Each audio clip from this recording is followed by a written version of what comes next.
নমস্কার বন্ধুরা, প্রিয়াংশনা সুচরিতা ব্লগের আরেকটি নতুন ভিডিওতে আপনাদের সকলকে স্বাগত জানাই। বন্ধুরা, আজকে আলোচনা করব জোড়া কলা নিয়ে। যখনই জোড়া কলা আপনারা দেখতে পাবেন তখনই বাড়িতে নিয়ে আসুন। জোড়া কলা এমনই একটি জিনিস যা আপনার ভাগ্যকে বদলাতে পারে। আপনার প্রত্যেকটি সমস্যা, প্রত্যেকটি দুঃখকে এই জোড়া কলার সাহায্যে শেষ করতে পারেন। তাই আজকের ভিডিওটি অত্যন্ত গুরুত্বপূর্ণ এবং এই ভিডিওটি অবশ্যই শেষ পর্যন্ত দেখুন। আজ ভিডিওর মাধ্যমে জানাবো আজকের এই উপায়টি আপনার পরিবারে সুখ, শান্তি, ধন সম্পত্তি নিয়ে আসবে। যে বাড়িতে ভগবান বিষ্ণুর পুজো হয় সেই বাড়িতে মা লক্ষ্মী সর্বদাই বিরাজমান থাকে। আপনি অনেক দিন যাবৎ পুরনো কাজ করতে পারছেন না, অপূর্ণ কাজগুলি সম্পূর্ণ হবে এই জোড়া কলার উপায়টি করলেই। আমাদের হিন্দু সনাতন ধর্মে কলা গাছ এমন একটি গাছ সেখানে শ্রী হরি বিষ্ণু বিরাজ করে। কলা গাছে বিষ্ণু বাস করেন। এরপরে ধন সম্পত্তি অর্জন করা, সুখ শান্তি এনে দেওয়া গুরু বৃহস্পতির নিবাস স্থানও এই কলা গাছ। এই কলা গাছকে পুজো করলে মানুষের কুণ্ডলিতে গুরু গ্রহ শক্তিশালী হয়। শ্রী হরি বিষ্ণু অত্যন্তই সন্তুষ্ট হন। যে ব্যক্তি কলা গাছের পুজো করে। মূল পর্বে যাবার আগে বলে দিই বন্ধুরা, যারা আমার নতুন চ্যানেলে ভিজিট করছেন প্লিজ আমার এই ছোট্ট চ্যানেলটিকে সাবস্ক্রাইব করে পাশে থাকবেন। বন্ধুরা, পাশে থাকা বেল বাটনটি অন করে রাখলেই আমি যখনই সনাতন ধর্মীয় তথ্যগুলিকে আপনাদের সামনে নিয়ে আসব আপনাদের কাছে খুব সহজেই পৌঁছে যাবে।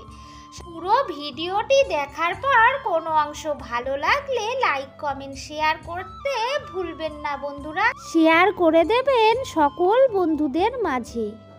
বন্ধুরা, ভিডিওটি এবার আমি শুরু করি। আজকের ভিডিওতে জোড়া কলার উপকারিতা জানিয়ে দেব। যে বিশেষ নিয়মটি বলবো সেটি করলে আপনার জীবনে প্রচুর সুখ শান্তি আসবে। কলা গাছের পুজো করলে অবিবাহিত যুবক যুবতী তাদের জীবনে ভালো সম্পর্ক তৈরি হয়। কলা গাছের পুজো করলে অভাব অনটন কখনো আসে না। কলা গাছের সামনে প্রতি বৃহস্পতিবার একটি প্রদীপ জ্বালিয়ে ভোগ নিবেদন করতে পারেন। তাহলে বলা হয় যে আপনার বাড়িতে দারিদ্রতা আসবে না। ভগবান বিষ্ণু অত্যন্তই প্রসন্ন হবেন। পারিবারিক অশান্তি থাকলে কলা খেতে নেই। এই নিয়মটি মেনে চলবেন। ব্যক্তিগত জীবনে সমস্যা ও ব্যবসায় অবসান হলে একের পর এক যদি সমস্যা হতে থাকে তাহলে বৃহস্পতিবারে কলা থেকে দূরে থাকবে। পারিবারিক অশান্তি লেগেই আছে, সমস্যা পিছু ছাড়ছে না, তবে বৃহস্পতিবার দিন গরিব মানুষকে কলা দান করুন। জীবনে থাকা সব সমস্যা দূর হবে। যে বাধা চলছে সেগুলো দূর হবে।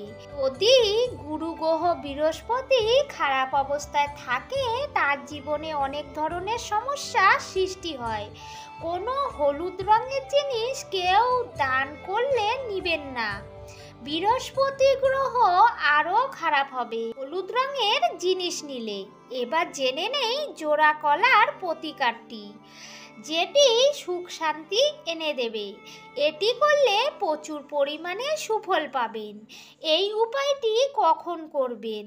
এই উপায়টি বৃহস্পতিবার বা সোমবার, এই দুই দিনটির মধ্যে যে কোনো একটি দিনে করতে পারে। এই উপায়টি বৃহস্পতিবার করলে অত্যন্তই ভালো।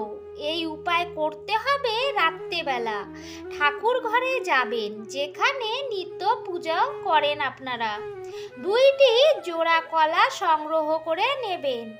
একটি জোড়া কলাতে সিঁদুর দিয়ে স্বস্তিক চিহ্ন অঙ্কন করবেন, আরেকটিতে নিজের নাম লিখবেন।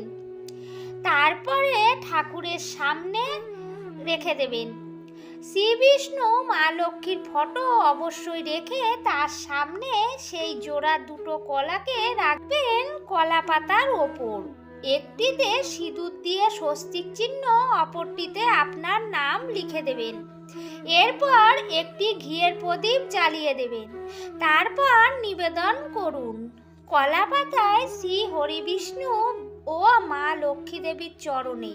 তারপর নিবেদন করুন কলা পাতায় শ্রী হরি বিষ্ণু ও মা লক্ষ্মী দেবীর চরণে এবং সেটিকে সেই দিনের জন্য একইভাবে রেখে দিন। তার পরের দিন মানে বৃহস্পতিবার করলে শুক্রবার আর সোমবার করলে মঙ্গলবার দিন সেই জোড়া কলাটি আপনার মাথার উপর দিয়ে 7 বার অ্যান্টি ক্লকওয়াইজের মতো ঘুরিয়ে নেবেন। ঘোরানোর সময় বলতে হবে ওম নমো ভগবতে বাসুদেবায়। এই মন্ত্রটি আপনাকে 7 বার বলতে হবে। এই মন্ত্রটি বলে 7 বার ঘোরাবেন মাথার ওপর দিয়ে, ঠিক ঘড়ির কাঁটার মতো। সেই কলা নিয়ে যাবেন শিব মন্দিরে, মহাদেবের চরণে কলাটি নিবেদন করুন। জোড়া কলা হচ্ছে অর্থ নারীশ্বর। এই কলা মহাদেবের চরণে অর্পণ করবেন। তারপর বাড়িতে চলে আসবেন। আপনার জীবনে থাকা প্রত্যেকটি সমস্যা সমাধানের রাস্তা বের হবে। আপনার জীবনে থাকা প্রত্যেকটি বাধা দূর হয়ে যাবে। আপনার মনস্কামনা পূরণ হবে। আপনি অনেক দিন ধরে যেটি পাচ্ছিলেন না সেটাও ফিরে পাবেন।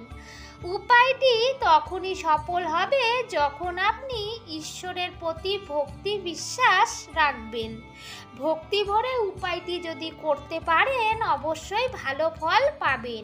ভিডিওটি আমার এই পর্যন্তই বন্ধুরা। ভিডিওটি ভালো লাগলে আমার চ্যানেলটির পাশে থাকবেন। সবাই ভালো থাকবেন, সুস্থ থাকবেন। দেখা হবে পরের ভিডিওতে।